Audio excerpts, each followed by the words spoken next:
Shalom shalom, Yesu nashimwe cyane mwe mudukurikira. Imana ibahe umugisha kandi bagire neza mudukurikirana muri gahunda y'isengesho ryanjye. Data wa twese akomeze kubitaho cyane cyane cyane. Turizera ko iri sengesho rizahindura ibintu byinshi ku buzima bwawe, wowe dukurikirana, wowe ukurikira iyi gahunda, wowe muri aya masengesho. Tugiye gusoma muri Matayo 17:20. Haratubwiye ngo, arabasubiza ati, ni ukwizera kwanyu guke? Reka duhere kuri 19. Maze abigishwa begera Yesu biherereye bati, ni iki cyatumye twebwe bitunanira kumwirukana? 20. Yesu arabasubiza ati, ni ukwizera kwanyu guke? Ndababwira ukuri yuko mwaba mufite kwizera kungana n'akabuto ka sinapi, mwabwira uyu musozi muti va hano ujye hirya, wahava kandi nta kizabananira. Yesu ashimwe cyane. Iryo ni isezerano Kristo yadusezeranyije abazamwizera. Buri wese uzamwizera azahabwa ku butware bwe, azahabwa imbaraga ze, azahabwa kunesha, kuko umwami uri muri twe, ijambo ravuga ngo uri muri twe turi mu isi imbaraga. Kristo uri muri twebwe, Kristo twakiriye abasha kudushoboza ibyatunaniye. Araho tugiye kureba ngo ese ni iki twasaba Imana. Yesu yaravuze ngo mwabwira kwizera kungana n'akabuto ka sinapi, ngo mwabwira umusozi. Ushobora kuvuga ati ko nizera, ko nizeye ibi, ko numva mfite kwizera, ko numva mfite kwizera pe, ndumva nizera Imana. Hari ukwizera buri wese buriya bayumva yizera Imana. Buriya n'abatarakebwe, aba bakonikoni bazi ko ari Imana ishobora byose, ifite imbaraga. Ujya kwiba aravuga ngo mambare ntibamfate, bazi ko ari Imana ishobora byose, ifite imbaraga. Usambana aravuga ati mbore sindwara sida, sintwite. Izo ngizo buri muntu wese nuri mu isi y'umwijima azi yuko hari Imana ishobora byose, azi ko hari Imana ifite imbaraga n'ububasha. Ariko nubwo buri wese afite kwizera, tugiye kura kwizera Yesu yavuze nyako guhindura ubuzima bw'umuntu bugahinduka, situation urimo igahinduka, umusozi ukuri imbere ukarandurwa ugatabwa mu nyanja. Buri musozi ukuri imbere, buri musozi muri wowe ugize kwizera gufatanyije n'iki tugiye gusoma hasi yavuze gikomeye cyane cy'ingenzi, iki gifite imbaraga cyane, gihindura ibyanze guhinduka. 21 aravuga ngo ariko ngo bene uwo, ariko nanjye nkubwira ngo bene uwo musozi uri imbere yawe mubyeyi we, wa mupapa we, uri umumama, uri umujene, waba uri umukobwa, umusore, uwo musozi n'ikiwukuraho, uwo musozi ukuri imbere ni iki gifatanya no kwizera kikabasha gukuraho uwo musozi. Ko buri wese avuga ko yizera, ko buri wese avuga ko azi ko Imana ishoboye, ko buri wese yizera imbaraga z'Imana, ko buri wese yizera gukomera kw'Imana. Ni iki gituma umusozi ukuri imbere utabwa mu nyanja? Ni iki gituma umusozi ukuri imbere urandurwa ugashinguka, ukawuva imbere yawe, ukava imbere yawe, bya misozi bigahinduka amataba? Aravuga ngo bene uwo ntavanwaho n'ikindi keretse gusenga no kwiriza ubusa. Haleluya! Keretse gusenga no kwiriza ubusa. Ndimo ndakubwira ngo niba iki kintu utajya ukibasha, niba kikunanira, hari imisozi itazakurwa mu nzira zawe, mu nzira yawe. Niba ari umwami wabivuze, niba intumwa zaragerageje bikanga zibana n'umwami Imana, arabwira ngo mufite kwizera guke. Ikindi bene uwo ntakurwaho n'ikindi, akurwaho no kwiriza ubusa no gusenga. Haleluya! Haleluya! Kwiriza ubusa no gusenga hari imisozi birandura mu buzima bwawe. Kwiriza ubusa no gusenga bifite imisozi biridura. Hari ibintu byinshi bikubitwa hasi ugatambuka, biburiza imigambi y'umwanzi, bihora binetraliza imigambi yose umwanzi afite, binetraliza imbaraga z'umwijima ku buzima bwawe. Kwiriza ubusa biragufasha. Habamo imbaraga zidasanzwe zigufasha gutsinda, gutsikamira. Kwiriza ubusa habamo imbaraga zidasanzwe, imbaraga zikomeye zitagaragara kandi zigatsikamira, zigagira ibintu zikuraho bigaragara. Haleluya! Hari imbaraga ziba mu gusenga no kwiriza ubusa. Bimwe byananiranye bibasha guhanguka. Haleluya! Ni imbaraga zitagaragara zikora bigaragara, zikabigaragaza amaso yawe akabibona ko hari ikintu cyakubiswe hasi. kwiyiriza ubusa ni ikintu cy'ingenzi cyane. Turaba dusenga rero tubwira Imana ngo Imana ishoboza umuntu wese wananiwe kwiyiriza ubusa, uwo binanira utabishobora Imana ibimuhe. Imana iduha imbaraga, Imana iduha imbaraga zo kwiyiriza ubusa no gusenga. Imana iduhe gusenga ubudasiba. Ijambo rivuga ngo musenga ubudasiba mutagwa mu moshya. Imana igubashe gusenga we byananiye, wowe utabishobora, we binaniye. Imana iguha imbaraga muri iri sengesho.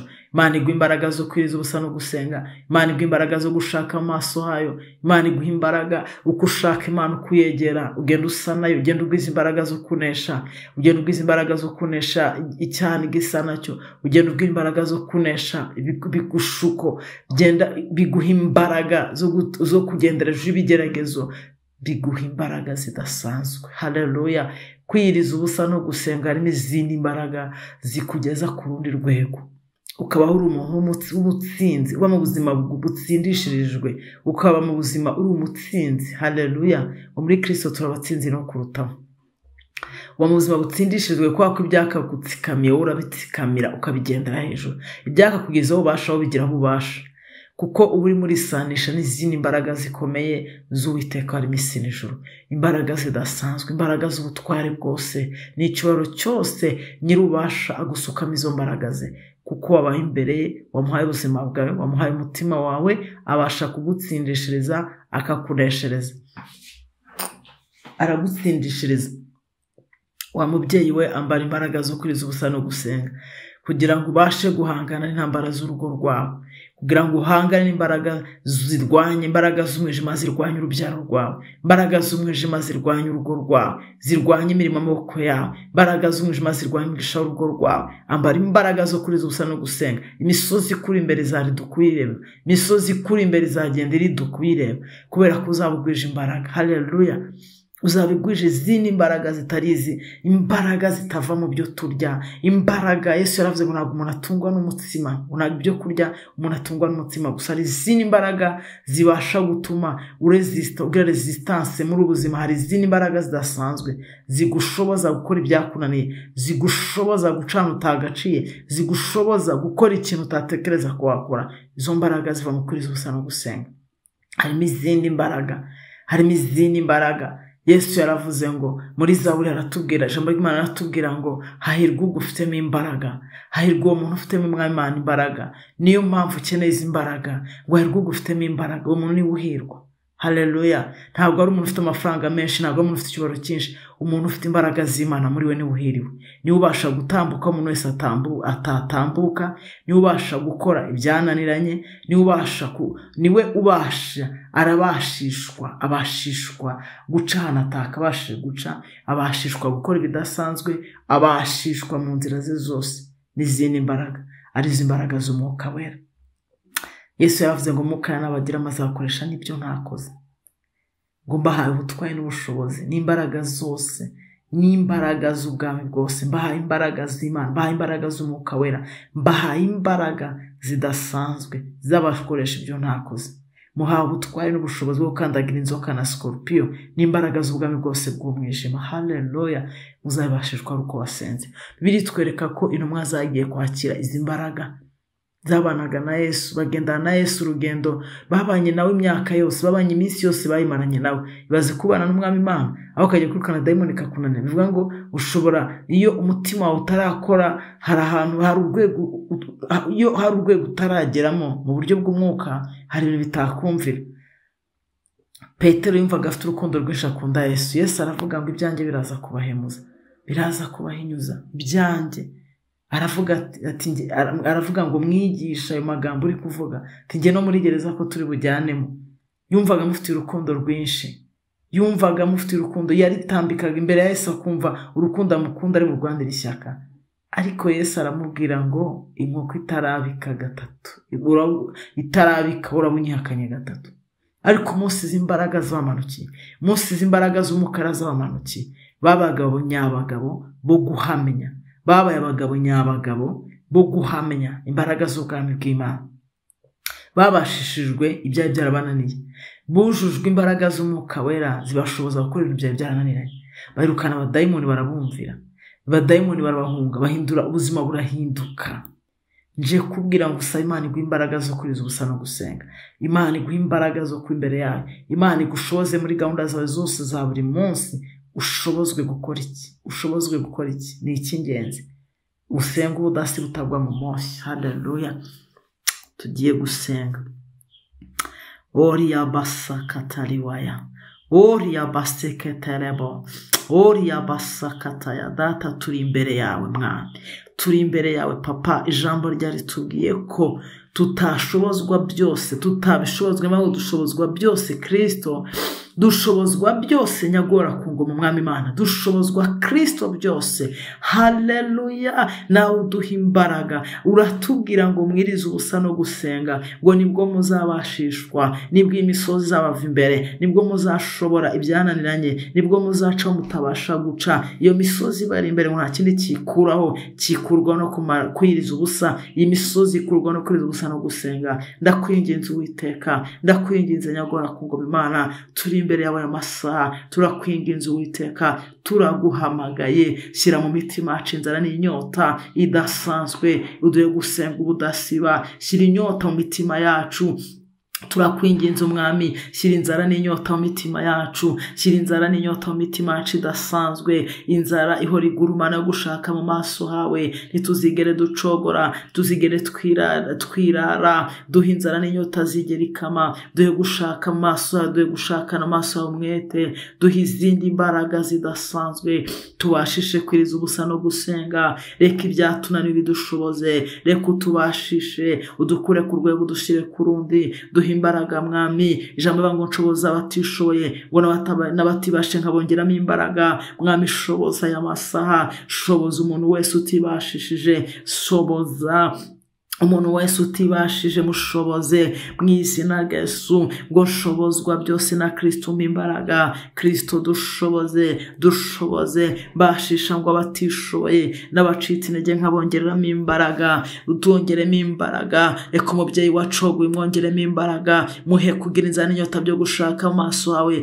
Muhe gushaka mu maso hawe. Muhe kugushaka n'umwete. Oriya basakataya. Reka uyu mubyeyi yakira inzara n'inyota yo gushaka mu maso hawe. Reka uyu mubyeyi yakira inzara n'inyota yo gushaka amaso hawe. Reka ubaha imbaraga zo kwiriza ubusa no gusenga. Niyakire kwiriza ubusa no gusenga. Nabashishwe gushaka amaso hawe. Nabashishwe kwambara izindi imbaraga kugira ngo abashe guhindura gakondo. Reka yakira imbaraga zo kwiriza ubusa no gusenga. Reka umupapa utabishoboye muha imbaraga zo kwiriza ubusa no gusenga. Reka umupapa byananiye yakira imbaraga zo kwiriza ubusa no gusenga.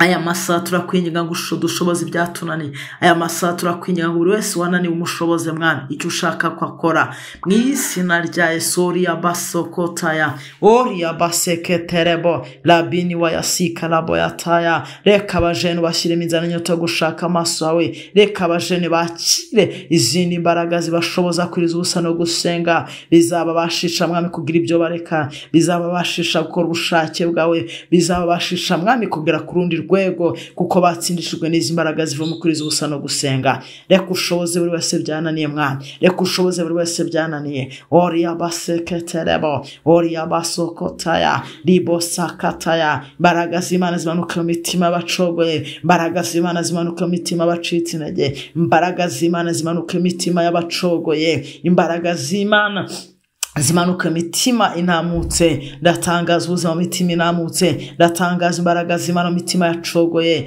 Mwami Imana, Mwuka arafata ukuboko. Abashishe gusenga ubudasiba, abashishe gukora amasengesho uburyo bwose. Nibakira imbaraga zo gukora amasengesho. Nibakira imbaraga zo kwiriza ubusa, kuko uratubwiye ngo bene uwo musozi ngo nta kindi kiwukuraho uretse kwiriza ubusa no gusenga. Ngo nta kindi gikuraho imisozi turimo. Lebose keterebo. Nta kindi gikuraho imisozi, nta kindi gikuraho imisozi keretse kwiriza ubusa no gusenga. Biduhe Mwami Imana, biduhe duhe gusenga ubudasiba. Uduhe kuturinde kunanirwa, turinde gucogora. Uduhe gutumbagira mu zindi mbaraga n'andi mavuta. Ijambo ryaravuga ngo bose bimigenda bazacogora baruhe, ngo ariko bategereje Uwiteka bazasubizwa imbaraga nshya. Ngo bazagenda be kunanirwa, ngo bazatumbagira mu birere, bazatumbagira mu kirere nk'ibisiga, ngo bazagenda nk'ibizu.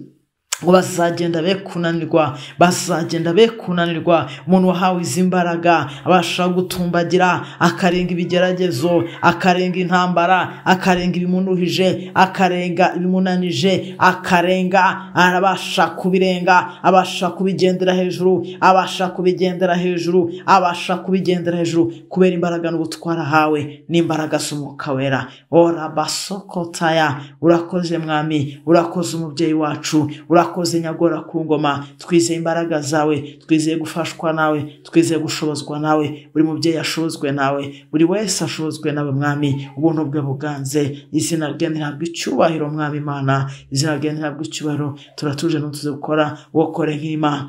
Turatuje we ntutuze gukora Mwami Imana. Imitima icogoye komeza uyigendere, uyizahure, uyibyutse, uyikonekte mu yandi mavuta, uyikonekte mu zindi mbaraga. Ihagurutswe, ishakane mu maso yawe umwete, ishakane mu maso yawe umwete.